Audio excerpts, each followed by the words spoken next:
Hello, members. My name is Charlie Stevens, and I'm with Louisiana Vote by Mail. I am from Baton Rouge. I live not too far from here off of O'Neill Lane. I'm a student at LSU, and we started this organization shortly after COVID-19 upended our lives to make a change in our community and our state. We have spent countless hours planning and working to put together this campaign, and we have talked to our friends and their families all across the state, from Pierre Park to Shreveport.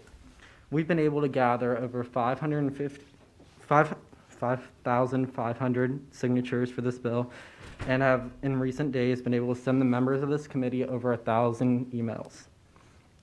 These are the voices of not only students, but people of all ages and backgrounds. You can thank us for that. We hope you appreciated it. We have heard a lot of what the opposition has had to say, and we are not sure how someone could be against this bill.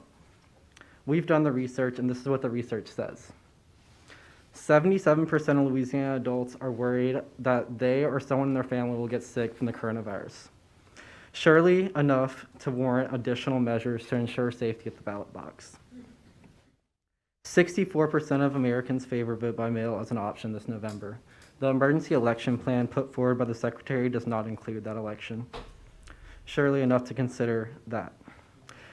87% of Oregonian voters have a positive impression of their vote by mail system, which they have had in place for some time now. If only 87% of Louisianians could agree on something. We need to do something. And according to LSU's Manship School of Mass Communication, 51% of Louisiana adults are afraid of the coronavirus. No one should be afraid of casting a ballot. This is a common sense measure. The Heritage Foundation, which is a conservative think tank, reports that there have only been 4 cases of voter fraud in Louisiana since 2004. This is something that Representative Landry mentioned. I'm not exactly sure on if this was just litigation or what, but none of which involve mail-in ballots.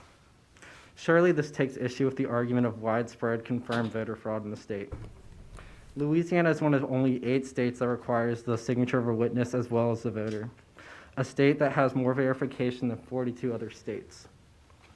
As the Secretary of State said last month, during his 10 years in the office, he has not seen a major case of confirmed voter fraud, a rarity at best, according to the Secretary himself. I've done my research, and I hope you did too, because this is a common sense measure to ensure that voters feel safe going to the polls to exercise their right to vote. And I urge you to give HB 419 favorable passage, and I'm here for questions. Thank you, Mr. Stevens. I don't see any questions. Thank you for your testimony. Ms. Katherine McKinney. Ms. McKinney, just state your name and who you're with. My name is Katherine McKinney, and I'm with Louisiana Vote by Mail. And as of about 4 days ago, I'm an LSU graduate. Congratulations. Thank you. I'm from St. Francisville, Louisiana, and I am the director of Vote by Mail. So this is who has been emailing your inboxes. I'm so sorry, but this is really important to us. You see, we're college students. We're not lobbyists. We're not party leaders. Who you've been hearing from is your students and the future of Louisiana. So I've often been involved in nonpartisan civic engagement organizations at LSU for about the past 4 years, whether that be Go Vote, the Louisiana Youth Platform, you name it. Civic engagement is all that I care about half the time. And so when COVID-19 started to spread into the U.S., we, myself and some other student leaders, decided that we wanted to make sure that we were still able to keep students engaged and that we were able to keep them informed, and most importantly, that Louisiana citizens would still have the ability to vote. And as you already know, college students in Louisiana have that right to vote by mail. But we were worried about our parents, our grandparents, our immunocompromised friends, and we wanted to make sure that they also had that option, the same option that you all had when you were passing our election plan. And so we created this campaign. And our only goal throughout it all has been one thing, and that is to allow people to vote without risking their life. I think it's pretty straightforward. It's pretty simple. And it hasn't been anything more, anything less. And so when we found Representative Landry's bill, we knew that that would accomplish just that. Now, throughout this, there has been a lot of misinformation that I'm sure has reached your desks as well. claims of voter fraud, claims of ballot harvesting, that kind of thing. But I would like to assure you today, as has been stated countless times before, there have been not only 4 confirmed cases in Louisiana in the past 15 years or so, but none of those cases have been with vote by mail. So in a lot of ways, this is actually a more secure option than even our current in-person system, which doesn't have any paper trail, doesn't allow you to look at it again afterwards. But we really wanted to assure you today that this is not a partisan issue. And when it began, a lot of you were actually open to this possibility of vote by mail. But as things tend to go, and trust me, I'm sensitive to it as well, you get misinformed and people tend to sway things one way or another. But our organization is students and voters from all over the state, from different backgrounds, from different parties. And my friend Alex is actually going to come up here in a bit and give you some testimonies from those that we've heard throughout our time working on this. But what we really want to tell you and what we really want to leave you with is this has probably just come to the attention of some of you in the past month or so with COVID-19, but this has been our work day in and day out. Every single day we wake up, we have our Zoom calls, and we talk about vote by mail. And Representative Landry has sadly had to be on like 8 of them, and I'm sure she's so annoyed with us by now.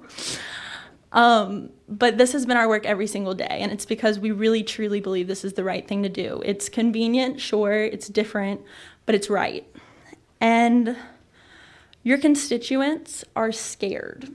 I know a lot of us have started to get used to this, and it feels a little bit more comfortable than it did in the beginning, but people are still scared, they're still uncertain, and this bill really allows us to accommodate for all of those possibilities, whether the virus is over in a month or whether it's over and it comes back. We really want to make sure that people can vote no matter what. So what I want you to do today is please vote yes, because at the bare minimum, what you can do as a representative who represents us, who represents this great state, is allow people that basic freedom, the fundamental right in a democracy to vote, and to do so without having to fear that too. Because it's scary to leave your house. It's scary. I have asthma, so it's scary to even be here today. But this is really important. And so I really want you all to consider that when you're thinking about people like me, people like your parents, people like your friends, and thinking about if they're just in that 64 margin and they're not 65 to be able to request vote by mail, why this matters and why it matters today, but also tomorrow. And so the last thing I'll kind of tell y'all is if vote by mail was good enough for all of you to vote for our election plan, if it's good enough for me as a college student, why isn't it good enough for everyone? And that's all I really got for y'all. I'm happy to take questions, but if y'all don't have any, then thank you so much for your time. Thank you. We do have some questions. Representative Duplessis. Thank you, Mr. Chairman. Thank you for your comments. I really enjoyed them. Thank you for the work that you've been doing, you and your organization. You know, one of the things you hear quite often, if you've ever been involved in an election, when you look at data, when you engage with the so-called professionals, there's a common belief, some is backed up by data, that young people just simply don't participate at the numbers of, more senior voters. You mentioned in your comments that the central goal or theme is civic engagement. And throughout your testimony, I was just kind of asking myself, well, why this particular bill? What generated the excitement? Because there's all types of levels of civil engagement that we can promote and encourage our friends. But I do believe you are the future, you and your fellow classmates, and congratulations on graduating recently.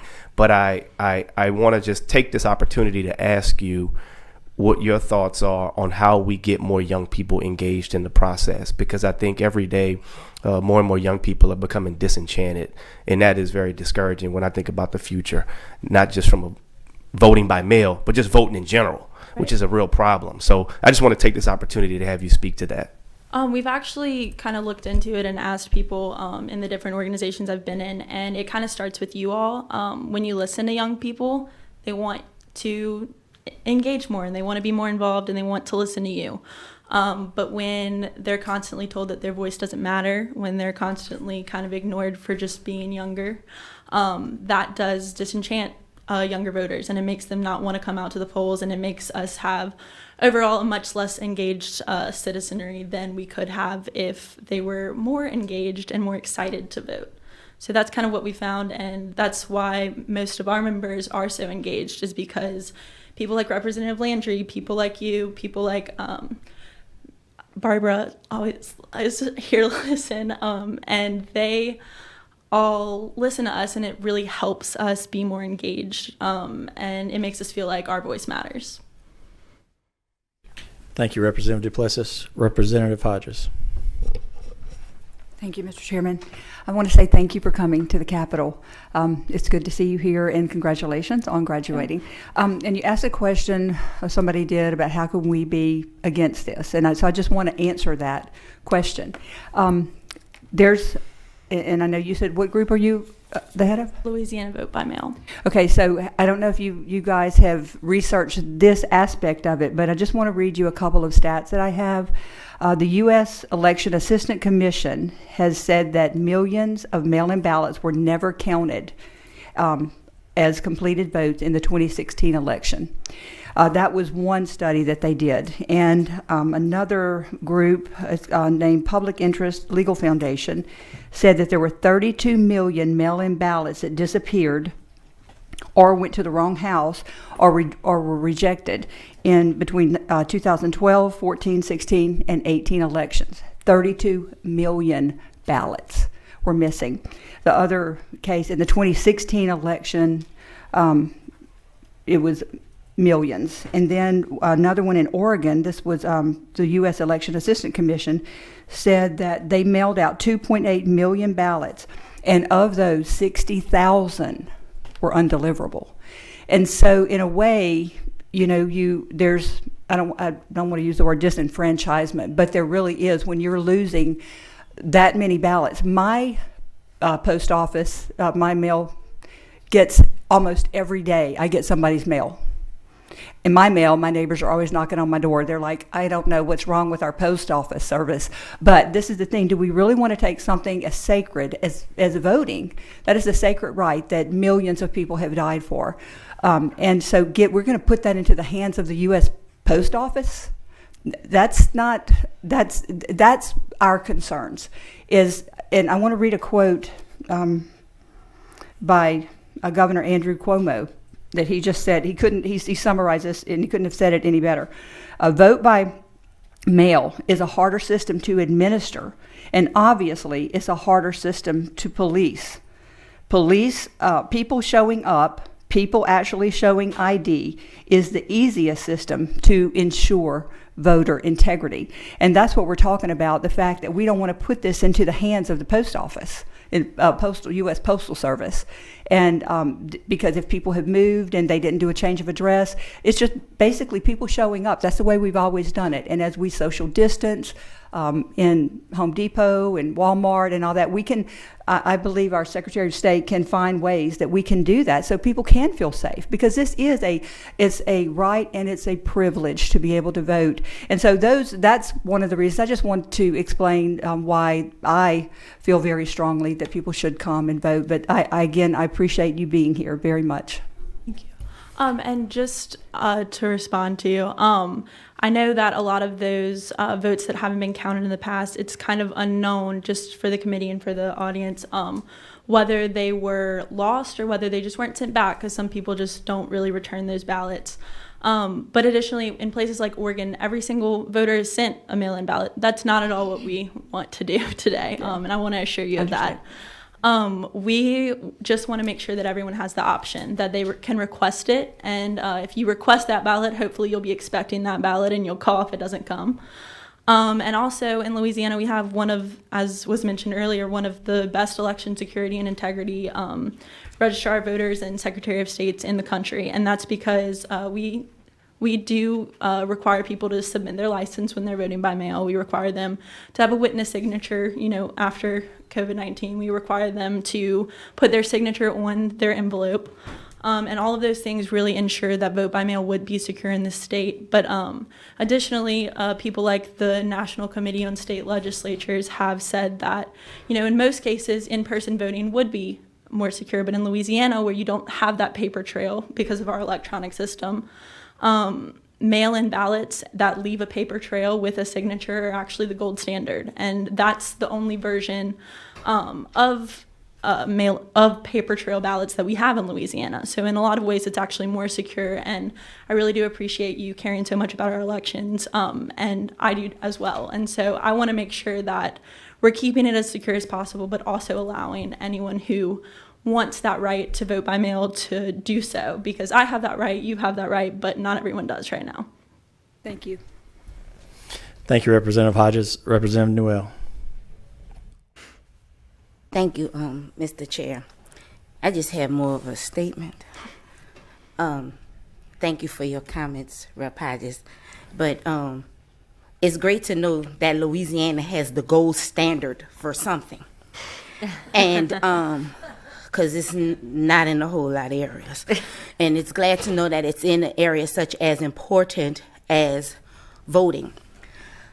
I'm glad to have the opportunity to be able to vote, because I was one of those kids that was raised sitting at the knee of her grandmother and grandfather. And my grandfather explained to me one day how he was chased from the voting polls when he was allowed legally to vote. But he was chased and threatened and not given the opportunity to vote. My grandmother told me about a time when she was standing in line for hours to get to the front of the front of the line, to turn in a questionnaire that only she and the other black people in the line had to fill out in order to vote. She was turned away twice and told that her answers were not correct, never being told which answers were correct or which ones were wrong. And the third time, it was a white gentleman who was behind her who asked the person at the counter to tell my grandmother what was wrong and to stop sending her to the back, making it harder for her to vote. And that was the only reason why she was able to vote that day.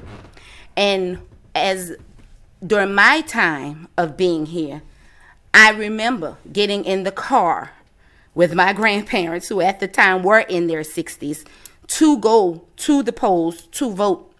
And when she found out that she could still vote at home, even though she wasn't physically able to go to the polls, she was able to get that ballot to come to her house so that she could continue getting a right that she was denied for a long time.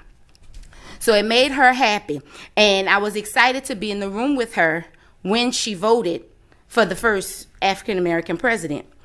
So I'm hearing about the people fighting and dying to vote. Yeah, that's a family story. And I'm sure I'm not the only one in this room with that family story. But we need to make it clear that this bill is not expanding vote by mail. We're not just sending ballots out willy-nilly to everyone. Am I correct, Representative Landry? Correct. That's correct. These people have to contact the office either by mail, correct? Mail Or email. online, or I think fax is still available. Okay, so they have to ask for this and give the address where this is going to go. So we're not blindly sending this out. So we can keep the gold standard and be better than that state that lost all of their stuff in the mail. Because if I trusted the UPS and the USPS to send out my mails and checks, I should allow them to send in my mail ballot that I asked for, correct? Okay, that's all I wanted to make clear, that it's not just blindly sending stuff in the mail. These people are asking for this right to continue to vote. And it's not just because of the coronavirus that is going to be with us forever, but you had surgery and you broke your ankle and you can't make it. And I remember election day, I went to a woman's house and she was bedridden and she cried because she said, "Ma'am, I've been following you and I wanted to vote and I've been waiting to take my mother today, but I can't go because she had been in a car accident." Now, this would not have helped her at that moment. But if you have a chance to ask for it by mail and something has happened that you weren't expecting, this would give you that opportunity to ask for it. You might still be on maternity rest, bed rest from something, but it gives you an opportunity to do your right of voting, to exercise that right. And again, I thank you for bringing this again. And I would like to submit a substitute motion to pass this favorably. Okay. Because we need to stay at the gold standard of something in this country. We're going to hold those motions. We still have a lot of cards in front of us. Thank you, Ms. McKinney. That clears the board. Alex Pereira.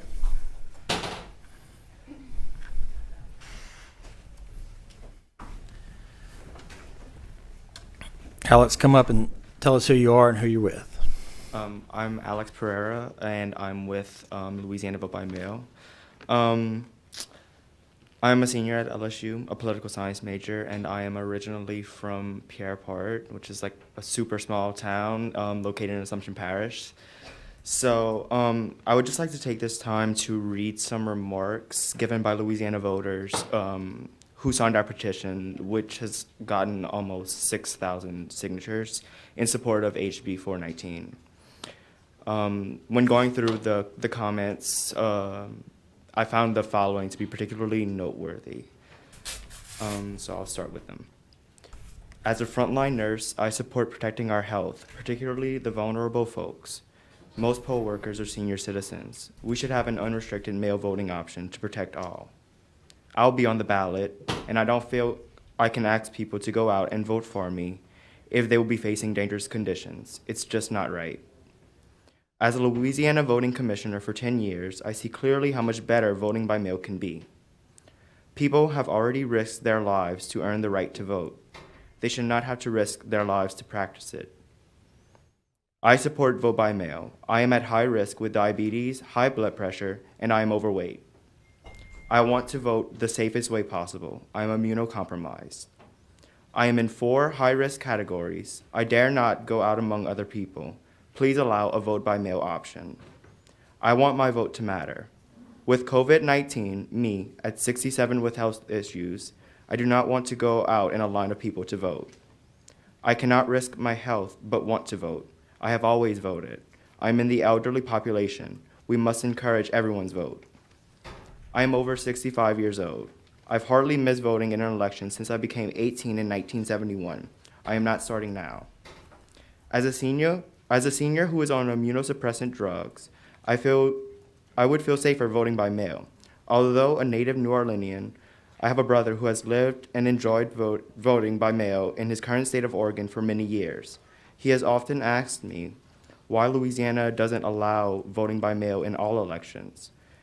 I have no good answer for him. My vote should count, and not at the expense of my community's health. We must protect voters and polling staff. COVID-19 is in our town, and I refuse to subject my husband and I to possible infection. It may not be safe to vote in person, and it's important to me that I get to vote. I want to be able to exercise my right to vote without risking getting sick. I am concerned about both the primary and general elections since we are unsure of the course COVID-19 will take. It could be back in the fall. I want to keep my friends and family safe. I do not want folks, my friends included, myself included, to risk their lives to vote. I do not want to risk my health or put someone else in danger to exercise my duty as an American citizen and constitutional right.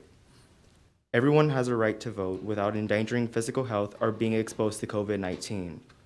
We should all be allowed to have our voices heard without compromising each other's health. All votes across all demographics matter. One should not lose the opportunity to vote simply because they are in a high-risk population and COVID-19 is still a factor at mass gatherings. So those are the comments. I would just finish with this.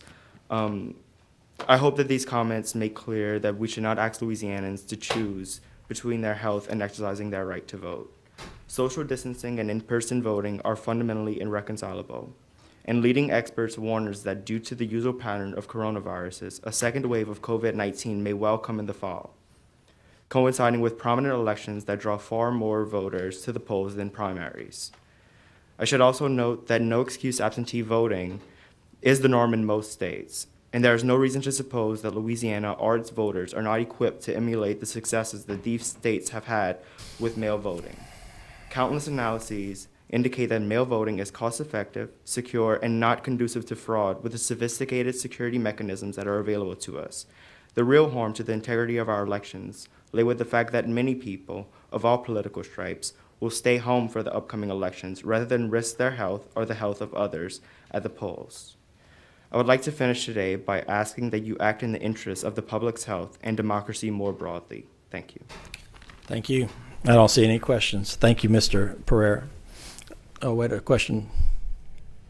Representative Newell, you have one for Mr. Pereira? Can you hold that statement? Can we try to get through? Let's try to get through some of these cards. Thank you, Mr. Pereira. Mr. Peter Robbins Brown.